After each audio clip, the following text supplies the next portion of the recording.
다 같이 사도신경으로 신앙 고백하심으로 새벽 기도를 하나님께 드리시겠습니다. 나는 전능하신 아버지 하나님 천지의 창조주를 믿습니다. 나는 그의 유일하신 아들 우리 주 예수 그리스도를 믿습니다. 그는 성령으로 잉태되어 동정녀 마리아에게서 나시고 본디오 빌라도에게 고난을 받아 십자가에 못 박혀 죽으시고 장사된 지 사흘 만에 죽은 자 가운데서 다시 살아나셨으며 하늘에 오르시어 전능하신 아버지 하나님 우편에 앉아 계시다가 거기로부터 살아있는 자와 죽은 자를 심판하러 오십니다. 나는 성령을 믿으며 거룩한 공교회와 성도의 교제와 죄를 용서받는 것과 몸의 부활과 영생을 믿습니다. 아멘. 찬송가 393장 찬양하시겠습니다. 찬송가 393장입니다.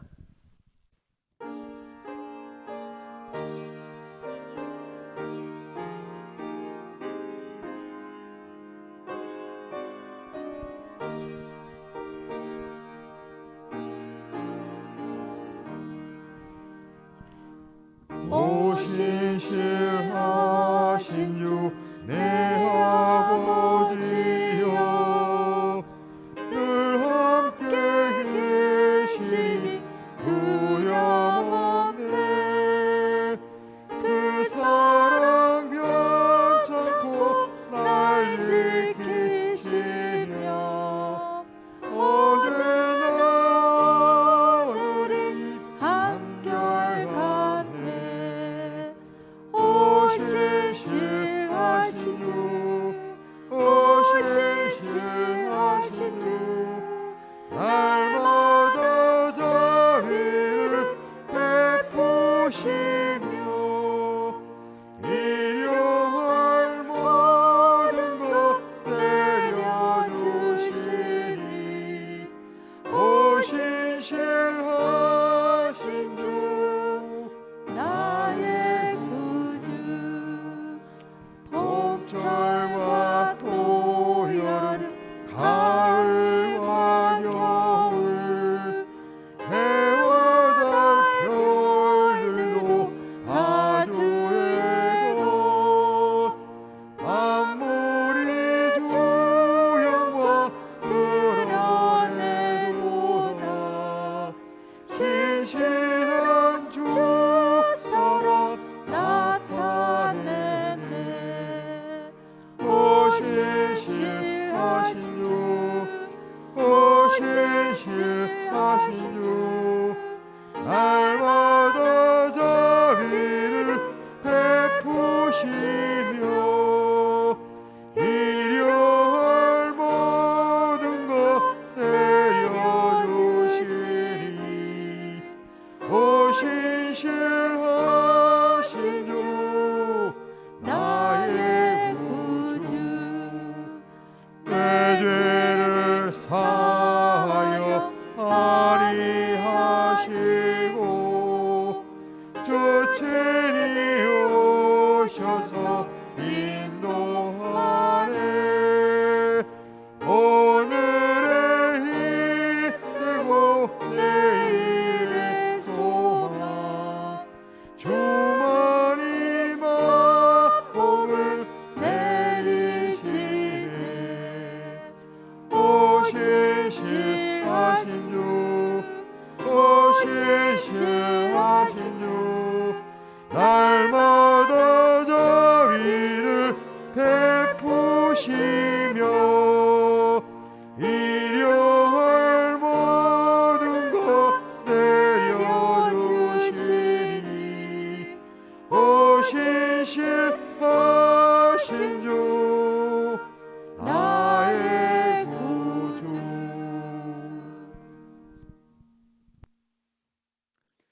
하나님의 말씀 함께 보겠습니다. 창세기 10장 21절에서 32절까지 말씀입니다.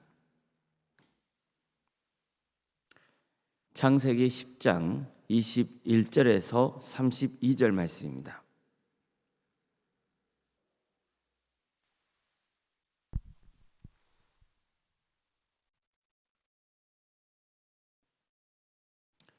창세기 10장 21절에서 32절까지 말씀을 교독하시겠습니다. 셈은 에벨 온 자손의 조상이요 야벳의 형이라. 그에게도 자녀가 출생하였으니 셈의 아들은 엘람과 아수르와 아르박삭과 룻과 아람이요. 아람의 아들은 우스와 홀과 게델과 마스며 아르박삭은 셀라를 낳고 셀라는 에벨을 낳았으며 에벨은 두 아들을 낳고 하나의 이름을 벨렉이라 했으니 그때 세상이 나뉘었으며 벨렉의 아우의 이름은 욕단이며 욕단은 알모닷과 셀렘과 살마웨과 에라와 하도람과 우살과 드글라와 오발과 아비마일과 스바와 오빌과 하일라와 요밥을 낳았으니 이들은 다 욕단의 아들이며 그들이 거주하는 곳은 메사에서부터 스발에 가는 길의 동쪽 산이었더라. 이들은 셈의 자손이니 그 족속과 언어와 지방과 나라되었더라. 이들은 그 백성들의 족보에 따르며 노아 자손의 족보들이요 홍수 후에 이들에게서 그 땅의 백성들이 나뉘었더라. 아멘. 오늘도 새벽기도 드리는 모든 성도님들의 삶의 자리마다 또 주님께서 친히 세우시고 다스리시는 동암교회 위에 하나님의 은혜와 평강이 늘 충만하시길 주님의 이름으로 축원합니다. 성경을 보면 곳곳에 족보가 등장합니다. 족보를 보면 여러 사람의 이름이 나오죠. 사실 우리에겐 아주 생소한 이름들이 대부분입니다. 게다가 내용이 반복될 때가 많습니다. 대부분 누가 태어났고 그 사람의 자손은 누구이고 그 자손의 자손은 누구라 뭐 이런 내용이 반복되죠. 그러다 보니 성경을 묵상할 때 족보만 나오면 머리가 좀 아파오기도 하고 내용을 봐도 별로 은혜가 안 될 때가 있습니다. 그러나 성경의 모든 말씀은 반드시 우리에게 필요하기 때문에 기록된 겁니다. 당연히 족보도 예외는 아닙니다. 성경은 구원의 책입니다. 어떻게 해야 구원받을 수 있는지 전하고 있는 책입니다. 족보도 마찬가지입니다. 우리가 보기에 지겹게 반복되는 족보도 실은 하나님의 구원 역사와 밀접한 관련이 있습니다. 예를 들어 마태복음 1장에 나오는 족보를 떠올려 보십시오. 가장 먼저 아브라함과 다윗의 자손 예수 그리스도의 계보라 이렇게 말씀이 시작되죠. 여기서 계보라고 하는 것은 시작, 기원 혹은 탄생 이런 뜻을 가지고 있습니다. 즉 이 계보라는 단어는 마치 창세기 1장 1절에 나오는 태초에 하나님이 천지를 창조하셨다는 그 말씀을 떠올리게 합니다. 이렇게 함으로써 자연스럽게 창조주 하나님과 예수님이 아주 밀접한 관련이 있다는 것을 보여주고 있는 겁니다. 그러니까 앞으로 마태복음에서 전하게 될 예수님의 이야기는 하나님의 창조 및 구원의 역사와 아주 밀접한 관계가 있다는 것을 알려주고 있는 거죠.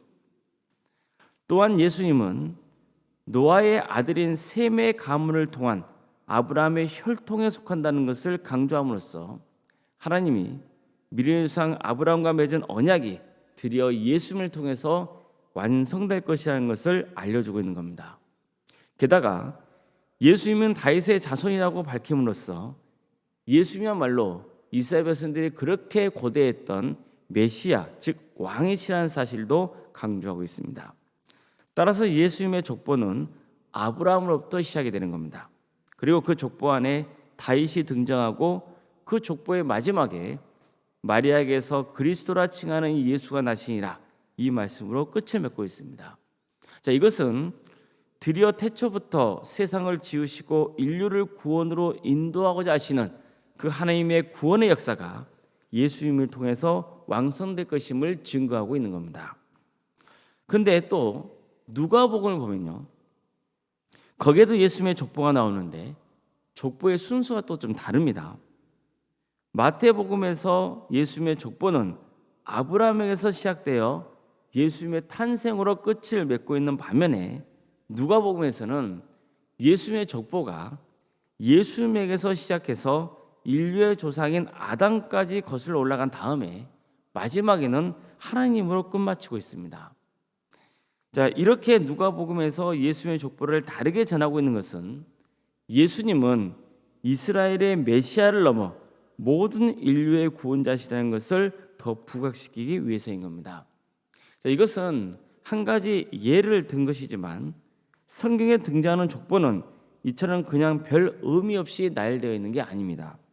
분명히 그 족보를 통해 전달하고자 하는 내용이 있습니다. 창세기에 등장하는 족보도 마찬가지입니다. 창세기에서 가장 먼저 등장하는 족보는 아담의 족보입니다. 이 아담의 족보가 강조하고 있는 내용 중 하나는 하나님의 구원 역사는 아벨을 죽인 가인의 가문이 아니라 죽은 아벨 대신 하나님께서 아담과 하와에게 주셨던 셋의 가문을 통해서 이루어진다는 겁니다. 왜냐하면 가인의 가문은 갈수록 타락하고 악해져만 갔기 때문입니다. 반면에 셋의 가문에는 하나님을 예배한 자들이 나타났고 하나님과 동행하는 성도들이 등장했습니다. 하나님은 이처럼 하나님을 예배하며 하나님과 동행하는 성도들의 그 믿음을 통해서 당신의 구원 역사를 써내려 가십니다. 이것을 아담의 족보가 증거하고 있는 겁니다. 또한 아담의 족보는 인류의 구원 역사를 새로 쓰게 된 노아의 출생을 알려줍니다. 이후에 등장하는 노아의 족보에서는 그에게 셈과 함과 야벳이라 불렸던 세 아들이 있었다는 사실을 알려주죠. 그리고 오늘 본문에 등장하는 이 족보는 노아의 세 아들이 각각 가문을 이루어 여러 지역으로 흩어지게 되었다는 역사를 전하고 있는 겁니다. 이게 바로 창세기 10장에서 전하고 있는 말씀입니다. 오늘은 그 중에서 그냥 마지막에 셈의 가문에 대한 족보에 대해서만 우리가 말씀을 읽은 겁니다. 즉 셈, 함, 야벳의 족보는 하나님께서 홍수 심판 후에 노아와 그의 세 아들에게 생육하고 번성하여 땅에 충만하라고 하신 그 말씀, 그 하나님의 축복이 그대로 성취되었다는 것을 알려주고 있는 겁니다. 창세기 10장 32절 말씀입니다. 이들은 그 백성들의 족보에 따르면 노아 자손의 족속들이요 홍수 후에 이들에게서 그 땅의 백성들이 나뉘었더라. 자, 그런데 셈과 함과 야벳의 족보를 자세히 들여다보면 또 한 가지 우리에게 전하고자 하는 아주 중요한 교훈을 볼 수 있습니다. 인류 역사를 보면 악한 자들도 세상에서 얼마든지 번성을 누릴 수 있습니다. 번영할 수 있어요. 이 점은 이미 가인의 가문과 셋의 가문을 서로 비교하면서 나눈 적이 있습니다. 아벨을 죽였던 가인의 가문은 갈수록 죄악에 깊이 물들었습니다. 그럼에도 불구하고 가인의 가문에는 산업과 또 예술과 기술 분야 등에서 두드러진 인물들이 등장합니다. 가인의 후예들은 성을 쌓으며 도시 문명을 발전시켜 갔습니다. 비록 하나님이 보시기에 심각할 정도로 타락한 가문이었지만 어쨌든 여러 면에서 자랑거리가 될 만한 업적을 남기기도 합니다. 반면에 셋의 가문을 보면 그렇게 세상적으로 두드러진 사람들은 보이지 않습니다. 단지 하나님을 예배하며 하나님과 동행했던 그 성도들이 있을 뿐이었습니다. 하지만 보십시오. 결국 어느 가문이 구원을 받습니까? 홍수 심판에서 구원받은 노아의 가문은 어디에 속한 가문일까요? 가인일까요? 셋일까요? 바로 셋의 가문입니다. 결국 홍수 심판 사건으로 가인의 가문은 멸절되었고 셋의 가문만 노아의 가족을 통해 계속 이어지게 됩니다. 뿐만 아니라 모든 인류가 노아의 후손이 되는 축복을 누리게 되는 겁니다. 노아의 세 아들의 족보도 마찬가지입니다. 노아는 자신의 치부를 드러내며 조롱했던 함에게 저주를 선포했습니다. 그리고 셈과 야벳은 축복했습니다. 하지만 정작 이 세 사람의 족보를 보면 가장 세상적으로 힘이 강성했던 세력은 함의 후손들이었습니다. 나중에 역사를 보면 정말 한 시대를 풍미했던 제국이 함의 자손이 중심이 되어 탄생하게 되는 겁니다. 애굽, 블레셋, 아수르, 바벨론 등입니다. 아수르는 원래 셈의 후손의 땅이었지만 함의 후손인 니므롯이 진출해서 자신의 영토로 삼습니다. 그러나 결국엔 다 하나님의 손에 망하고야 맙니다. 반면에 하나님은 노아의 자손 중 셈을 택해서 이 가문을 통해 하나님의 구원의 역사를 이루어갔습니다. 셈은 에벨 온 자손의 조상이요 이렇게 기록되어 있는데 여기서 에벨은 셈의 증손자입니다.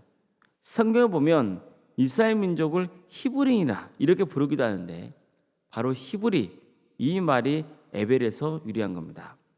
자, 이처럼 하나님은 노아의 자식들 중에서 특히 셈을 택하셨고 그의 후손인 히브리 민족을 통해서 하나님의 구원 역사를 이루어 가신 겁니다.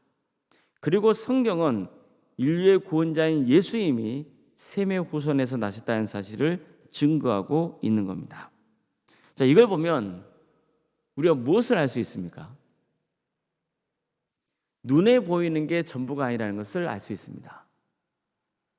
아무리 겉보기에는 성공하고 부유한 것처럼 보여도 하나님이 보시는 것은 우리의 신앙입니다. 불신자들도 얼마든지 겉보기에는 번영을 누릴 수 있습니다. 우상 숭배자들도 마찬가지입니다. 그러나 성경은 우리에게 무엇을 강조합니까? 결국은 하나님의 자녀가 승리한다는 겁니다. 세상은 힘센 권력자들이 주관하고 있는 것 같습니다. 그러나 절대 그렇지 않다는 겁니다. 모든 것은 하나님이 주관하십니다. 선택하는 것, 버리시는 것, 이것은 전적으로 하나님의 손에 달려 있습니다. 세상의 형통은 영원하지 않습니다. 그러나 하나님의 형통은 영원합니다. 셈의 후손인 히브리인들은 강력한 세상 권세자들에게 말도 표현 못할 정도로 고난을 당해야 했습니다. 그들을 짓밟았던 자들은 조롱하고 멸시하면서 너의 하나님은 어디 있느냐 이렇게 물었습니다. 그러나 그렇게 조롱하며 하나님의 자녀를 멸시하고 성경을 불태우고 하나님의 자녀를 제거하려 했던 그런 자들은 모두 역사 속에서 심판을 당하고야 맙니다. 따라서 우리는 절대로 악한 자들의 본성을 부러워하지 말아야 합니다.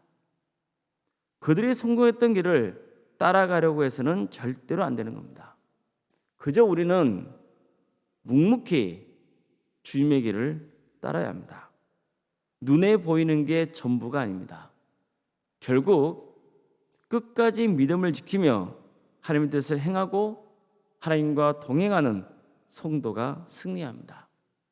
세상에는 영원한 제국이 없습니다. 그러나 하나님의 나라는 영원합니다.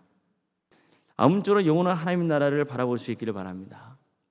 불신자들이나 악한 자들의 성공을 부러워하지 말고 나를 구원하시며 나와 내 가정과 가문을 통해 친히 역사하시는 하나님께 소망을 두며 담대하게 살아가는 성도님 되시길 바랍니다.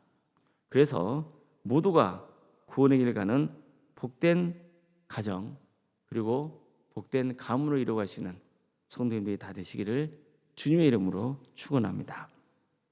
기도하시겠습니다.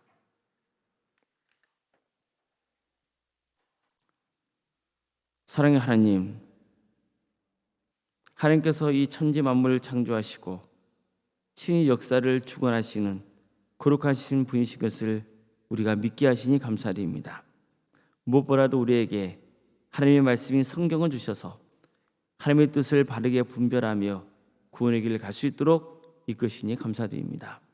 주님, 악한 자들의 형통을 부러워하지 않으며 오직 묵묵히 하나님을 예배하는 예배자의 삶을 살게 하여 주시옵소서. 세상의 형통이 아닌 하나님께서 우리에게 베풀어 주시는 그 형통한 삶을 바라게 하시며 은혜가 썩어질 이 땅에서의 성공이 아니라 영원한 하나님 나라에서 누리게 될 영원한 축복을 사모하는 삶을 살게 하여 주시옵소서. 주님, 악의 형통을 부러워하지 않게 하시며 오직 하나님을 경배하는, 하나님께서 기뻐하시는 성도의 길을 갈 수 있도록 친히 인도하여 주시옵소서. 우리 동암교회를 지금까지 지켜주시고 함께해 주신 은혜에 감사를 드립니다. 이 동암재단에 하나님의 형통이 차고 넘치기를 소망합니다. 고난 중에서도 어려운 가운데서도 끝까지 구원의 길을 가는 성도들이 다 될 수 있도록 친히 역사하여 주시옵소서. 끝까지 주님 바라보며 신실한 예배자로서의 삶을 살게 하여 주시옵소서. 주님, 우리 가정을 지켜주시옵소서. 어려움 중에서도 끝까지 믿음의 길을 가는 거룩한 가정 되게 하여 주시옵소서. 또한 주님께서 때가 되면 모든 문제를 해결해 주시고 하나님의 뜻대로 하나님의 구원을 바라며 다 함께 기쁨으로 주님을 섬기는 거룩한 가정 되게 하여 주시옵소서. 우리 가정에 어려움에 처한 성도들이 있사오니 주님께서 그들을 공유해 주시며 치유와 회복의 역사를 허락하여 주시옵소서. 백혈병으로 위암과 유방암과 폐렴과 당뇨로 갑상선으로 심부정증으로 허리 골절로 소화장애와 또 소아마비 장애로 뇌질환으로 공황장애로 신경쇠약과 또 난청과 중독으로 만성간염으로 포도막염으로 허리협착증과 또 사고로 인해서 몸이 다쳐서 병원에 입원하는 성도도 있고 또 수술을 한 성도도 있습니다. 폐암 수술을 앞두고 있는 성도도 있사오니 주님께서 그 영혼을 궁여겨 주시옵소서. 코로나에 걸린 성도도 있습니다. 주님께서 속히 치유해 주셔서 후유증이 없도록 주님께서 친히 인도하여 주시옵소서. 슬픔을 당한 가정이 있습니다. 모든 장례 절차가 은혜 중에 잘 진행될 수 있도록 인도하여 주시고 이를 계기로 그 가정 모두가 다시 한번 구원받는 역사가 있게 하여 주시옵소서. 병원과 집에서 치유왕 중에 있는 성도들이 있사오니 그들을 궁여겨 주시면서 하나님께서 항상 함께해 주시고 정말 그 자리가 성령께서 충만히 임하는 거룩한 자리가 될 수 있도록 친히 역사하여 주시옵소서. 객지에 나가 있는 성도들이 있습니다. 어디에 머물러 있든지 주님을 예배한 자로서 세워질 수 있도록 인도해 주시고 복 있는 자로서 사람을 살아갈 수 있도록 친히 역사하여 주시옵소서. 자녀 잉태를 바라는 가정이 있습니다. 주님께서 그 가정을 복되게 하여 주시옵소서. 주님, 우리 교회 생육과 번성의 축복을 허락하여 주시옵소서. 이미 우리에게 주어져 있는 자녀들에게도 건강을 허락하여 주시며 또 학업과 그들의 신앙을 지켜주시옵소서. 직장과 사업장을 지켜주시옵소서. 은사와 달란트를 주신 것을 최대한 잘 활용하여서 하나님께 영광 올려드리는 삶의 길을 갈 수 있도록 친히 인도하여 주시옵소서. 우리 청년들 주님께서 때가 되면 취업의 문을 열어주시며 또한 결혼을 허락하여 주셔서 다시 한번 그 가정이 또 믿음의 가문으로 세워지는 역사가 있게 하여 주시옵소서. 우리 성도들의 사업장을 지켜주시옵소서. 그 사업장을 통해서 하나님께 영광 올려드릴 수 있도록 도와주시고 그 사업장의 주인이 주님이신 것을 친히 고백하면서 순종하며 나아가는 거룩한 성도들이 다 될 수 있도록 친히 역사하여 주시옵소서. 우리 교회 여러 교육부서와 또 구역과 자치기관과 다사랑 지르 아동센터와 살아있는 식당 등 그 전도대 등 또 여러 부서 조직을 허락하신 것 감사드립니다. 이 모든 조직을 통해서 하나님께서 친히 역사해 주시고 하나님 나라가 확장되는 역사가 있도록 친히 함께하여 주시옵소서. 구역 대신방을 진행 중에 있습니다. 부재한 중에 방문하는 가정마다 또한 만나는 가정 모두에게 하나님의 축복과 은혜가 차고 넘치게 하여 주시옵소서. 고난 중에도 승리하는 복된 가정들이 다 될 수 있도록 인도하여 주시옵소서. 오래 목사님과 사모님 성령 충만케 하여 주시며 평안의 축복을 허락하여 주시옵소서. 믿음의 명가를 세워갈 수 있도록 도와주시옵소서. 건강을 허락하여 주시옵소서. 우리 교회 여러 직분자를 허락하신 것 감사드립니다. 장로님, 간수, 이사님, 권사님, 또 집사님과 교육자들 모두 한 마음과 한 뜻으로 주님만 바라보며 교회를 섬길 수 있도록 인도해 주시고 정말 겸손한 마음을 품고 하나님의 뜻대로 순종하는 삶을 살아가여 하나님께 큰 칭찬을 받는 직분자들이 다 될 수 있도록 친히 역사하여 주시옵소서. 주님, 우리 교회에서 드려지는 모든 예배가 성령 충만한 예배가 될 수 있도록 도와주시고 많은 성도들이 모여서 하나님을 예배케 하여 주시옵소서. 예배 자리를 따라 있는 성도들이 다시 돌아오는 역사가 있게 하여 주시옵소서. 광주 지역을 주님께서 긍휼히 여겨 주시어 많은 영혼이 회개하고 주님께로 돌아오는 거룩한 역사가 있게 하여 주시옵소서. 이 나라 민족을 긍휼히 여겨 주십시오. 하나님의 공의와 정의가 바로 세워지게 하여 주시옵소서. 보이는 게 전부가 아님을 깨닫게 하여 주시옵소서. 정말 이 땅에 세워진 수많은 교회들이 진정으로 하나님을 예배하며 하나님의 경배하는 역사가 있게 하여 주시고, 그래서 빛과 소금을 묵묵히 잘 감당함으로 이 나라 민족도 살고 또 하나님 나라가 확장되는 역사가 있게 하여 주시옵소서.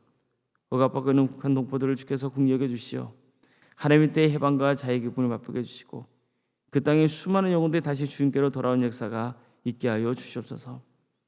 전 세계에 흩어져 하나님 나라를 위해 헌신하고 있는 귀한 선교사들을 주께서 긍휼히 여겨 주시어 그들의 가정과 또한 섬기는 자리를 축복하여 주시며 그들의 헌신을 통하여서 많은 구원의 열매가 맺는 역사가 있게 하여 주시옵소서.